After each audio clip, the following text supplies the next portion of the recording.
Hello everyone. Today I will be reading A Bad Case of Stripes.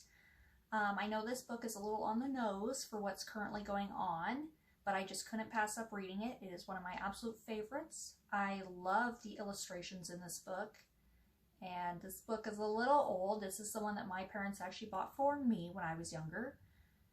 Anyway, if you own this book, please feel free to read along.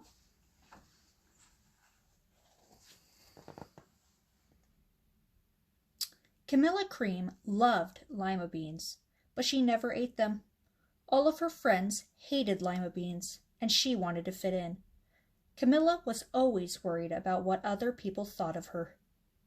Today she was fretting even more than usual. It was the first day of school, and she couldn't decide what to wear. There were so many people to impress. She tried on 42 outfits, but none seemed quite right. She put on a pretty red dress and looked in the mirror. Then she screamed.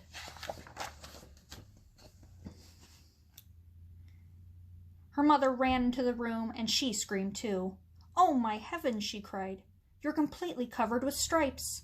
That was certainly true. Camilla was striped from head to toe. She looked like a rainbow. Miss Cream felt Camilla's forehead. "Do you feel all right?" she asked. "I feel fine," Camilla answered. "But just look at me." "You get back in bed this instant," her mother ordered. "You're not going to school today." Camilla was relieved. She didn't want to miss the first day of school, but she was afraid of what the other kids would say, and she had no idea what to wear with those crazy stripes.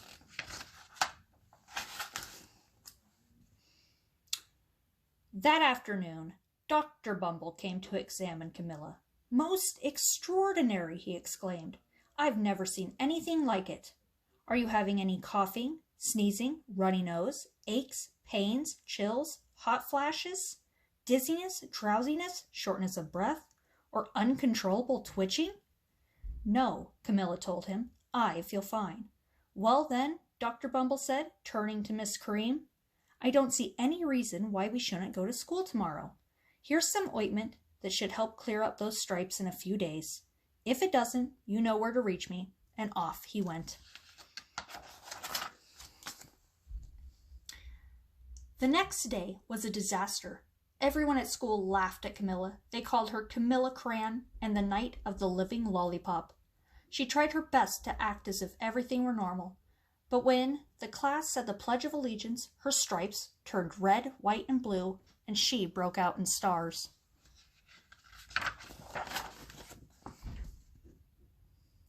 The other kids thought this was great. One yelled out, "Let's see some purple polka dots." Sure enough, Camilla turned all purple polka dotty.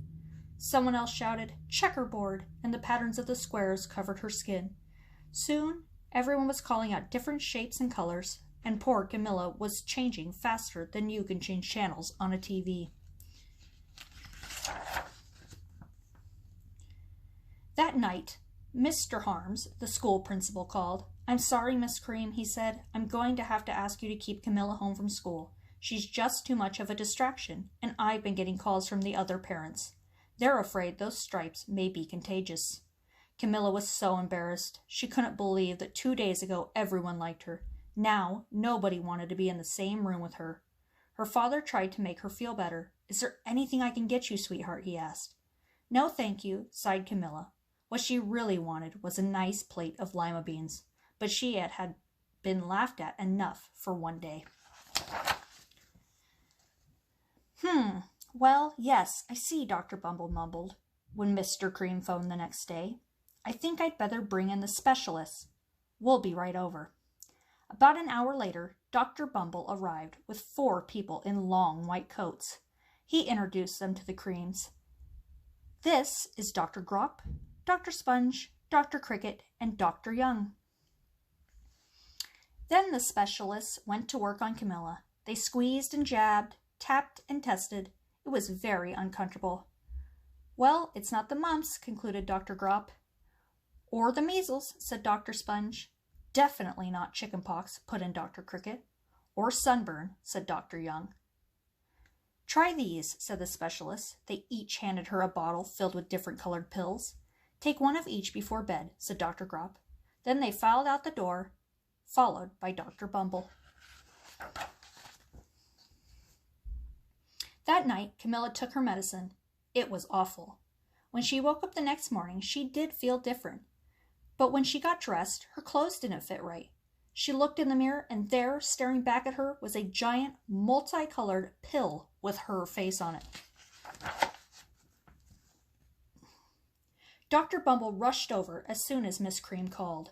But this time, instead of the specialists, he brought in the experts. Dr. Gord and Mr. Mellon were the finest scientific minds in the land. Once again, Camilla was poked and prodded, looked at, and listened to.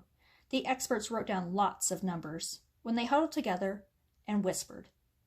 Dr. Gord finally spoke. It might be a virus, he announced with authority. Suddenly, fuzzy little virus balls appeared all over Camilla. Or possibly some form of bacteria, said Mr. Mellon.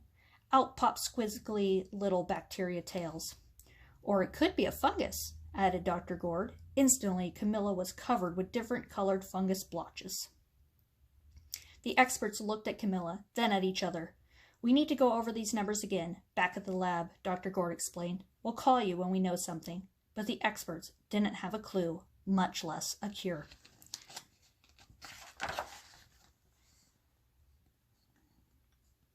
By now, the TV crews had found out about Camilla. Reporters from every channel were outside her house, telling the story of the bizarre case of the incredible changing kid.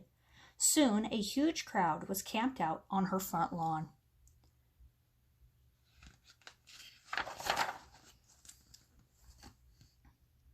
The Creams were swamped with all kinds of remedies from psychologists, allergists, herbalists, nutritionists, psychics, an old medicine man, a guru, and even a veterinarian.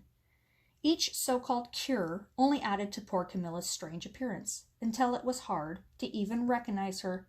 She sprouted roots and berries and crystals and feathers and a long, furry tail, but nothing worked.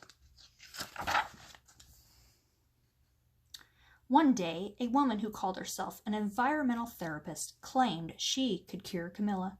Close your eyes, she said. Breathe deeply and become one with your room. I wish you hadn't said that, Camilla groaned. Slowly, she started to melt into the walls of her room. Her bed became her mouth, her nose was a dresser, and 2 paintings were her eyes. The therapist screamed and ran from the house. What are we going to do? Cried Miss Cream. It just keeps getting worse and worse. She began to sob. At that moment, Mr. Cream heard a quiet little knock at the front door. He opened it, and there stood an old woman who was just as plump and sweet as a strawberry. Excuse me, she said brightly, but I think I can help. She went into Camilla's room and looked around. My goodness, she said with a shake of her head. What we have here is a bad case of stripes, one of the worst I've ever seen. She pulled a container of small green beans from her bag. Here, she said, these might do the trick. Are those magic beans? Asked Miss Cream. Oh, my, no, replied the old kind woman. There's no such thing. These are just plain old lima beans. I'll bet you'd like some, wouldn't you? She asked Camilla. Camilla wanted a big, heaping plateful of lima beans, more than just about anything, but she was still afraid to admit it. Yuck, she said. No one likes lima beans, especially me. Oh dear, the old woman said sadly. I guess I was wrong about you. She put the beans back in her bag and started towards the door. Camilla watched the old woman walk away. Those beans would taste so good, and being laughed at for eating them was nothing compared to what she'd been through. She finally couldn't stand it. Wait, she cried. The truth is, I really loved lima beans.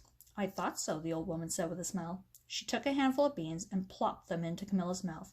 Mmm, said Camilla. Afterward, Camilla wasn't quite the same.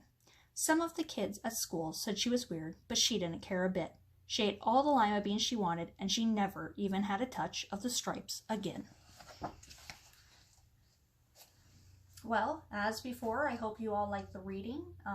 I will try to find a few more books so that I can continue doing this for you, and I hope it helps.